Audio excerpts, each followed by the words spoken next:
ಶ್ರೇಷ್ಠತೆಗೆ ಭಯಪಡಬೇಡಿ. ಕೆಲವರು ಹುಟ್ಟಿ ಶ್ರೇಷ್ಠರಾಗಿದ್ದಾರೆ, ಕೆಲವರು ಶ್ರೇಷ್ಠತೆಯನ್ನು ಸಾಧಿಸುತ್ತಾರೆ ಮತ್ತು ಇತರರು ಅವರ ಮೇಲೆ ಶ್ರೇಷ್ಠತೆಯನ್ನು ಹೊಂದಿದ್ದಾರೆ.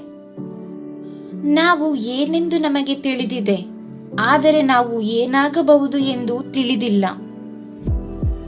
ನಮ್ಮ ಅನುಮಾನಗಳು ದೇಶದ್ರೋಹಿಗಳು ಮತ್ತು ಪ್ರಯತ್ನಿಸಲು ಭಯಪಡುವ ಮೂಲಕ ನಾವು ಗೆಲ್ಲಬಹುದಾದ ಒಳ್ಳೆಯದನ್ನು ಕಳೆದುಕೊಳ್ಳುವಂತೆ ಮಾಡುತ್ತದೆ. ಪ್ರತಿಯೊಬ್ಬ ಮನುಷ್ಯನಿಗೆ ನಿನ್ನ ಕಿವಿಯನ್ನು ಕೊಡು, ಆದರೆ ಸ್ವಲ್ಪ ನಿನ್ನ ಧ್ವನಿಯನ್ನು ಕೊಡು. ಕಿರೀಟವನ್ನು ಧರಿಸುವ ತಲೆಯು ಅಸಮಂಜಸವಾಗಿದೆ. ಆ ಚಿಕ್ಕ ಮೇಣದ ಬತ್ತಿಯು ತನ್ನ ಕಿರಣಗಳನ್ನು ಎಷ್ಟು ದೂರ ಎಸೆಯುತ್ತದೆ, ಆದ್ದರಿಂದ ನಾಟಿ ಜಗತ್ತಿನಲ್ಲಿ ಒಳ್ಳೆಯ ಕಾರ್ಯವನ್ನು ಹೊಳೆಯುತ್ತದೆ.